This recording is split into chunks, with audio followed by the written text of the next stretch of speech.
La presse revient largement sur l'appel des musulmans de France contre la violence des djihadistes après l'assassinat de l'otage français en Algérie, Hervé Gourdel.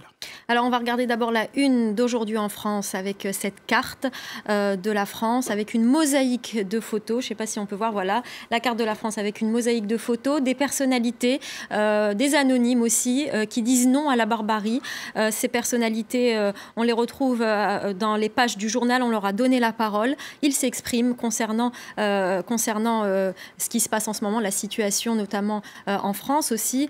Et donc, c'est plusieurs articles dans le journal qui sont consacrés à cette actualité. On nous explique que la réaction des musulmans de France était importante, était inédite, parce que aussi, probablement parce qu'il y a une forte communauté algérienne en France, 1 300 000 personnes, et que l'assassinat d'Hervé Gourdel a replongé cette communauté dans la période des années 90, donc la période terroriste en Algérie. Ça explique pourquoi cette réaction a été très forte. Les personnalités en qui on donne la parole dans le journal, dans Aujourd'hui en France, ne sont pas toutes d'accord. Elles condamnent bien sûr toutes unanimement ces actes de barbarie, mais elles ne sont pas toutes d'accord sur le fait de devoir réagir systématiquement. Vous avez par exemple Fadela Amara, à qui on pose la question. Elle dit « Je veux que la France sache que ce n'est pas ça l'islam ».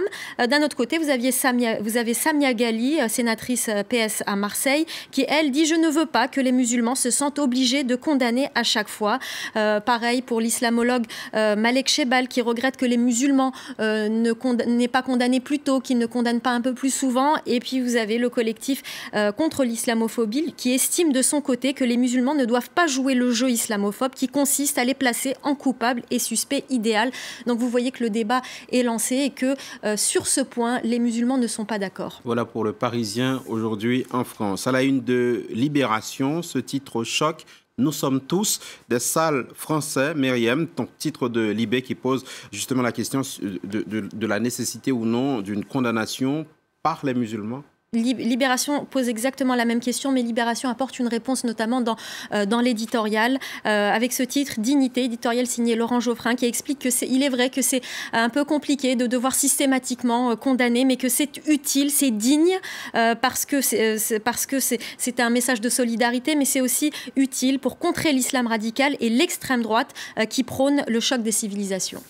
La presse s'interroge également, Myriam, sur la manière de contrer les djihadistes qui partent combattre ou qui reviennent en France ensuite. Alors dans le Figaro, vous avez un article très intéressant qui nous explique qu'en fait que ces djihadistes sont à 580 à combattre en Syrie et en Irak, 36 y ont laissé la vie, 189 en sont revenus. Ce qui est intéressant dans cet article, c'est qu'on nous explique que leur profil est différent. Avant, ils étaient facilement identifiables, ils venaient du même milieu, c'était des hommes environ du même âge, qui venaient de métropole. Aujourd'hui, c'est complètement différent. Ce sont des femmes, parfois des adolescents. Ils viennent de métropole, des milieux ruraux et même des dom-toms, nous explique-t-on. Ce sont aussi, pour reprendre l'expression du ministre de l'Intérieur, Bernard Cazeneuve, ils sortent de nulle part, ils subissent un embrigadement express. Et c'est pour ça, d'ailleurs, que l'on apprend dans le quotidien que la DGSE recrutera d'ici 5 ans 450 techniciens et experts d'Internet, parce que le problème se situe aussi à ce niveau-là. Voilà pour la lutte contre les djihadistes et l'organisation de l'État islamique. Autre titre à la une de la presse française de ce vendredi, Myriam, c'est le retour de Nicolas Sarkozy sur le terrain. Premier meeting hier à Lambersart dans le Nord. Alors, c'est très simple. Le Figaro parle de propositions choc et efface un petit peu l'histoire du mariage pour tous.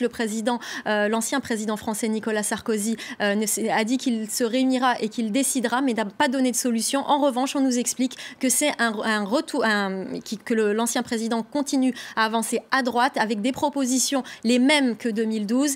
Et un petit peu de propositions de 2007, notamment sur le thème du slogan « Travailler plus pour gagner plus ». Le retour de Nicolas Sarkozy vu par Libération, cette fois ? Vu par Libération, eh bien c'est le contraire. On souligne surtout le fait qu'il n'ait pas qu'il n'a pas proposé quelque chose de concret sur le mariage pour tous.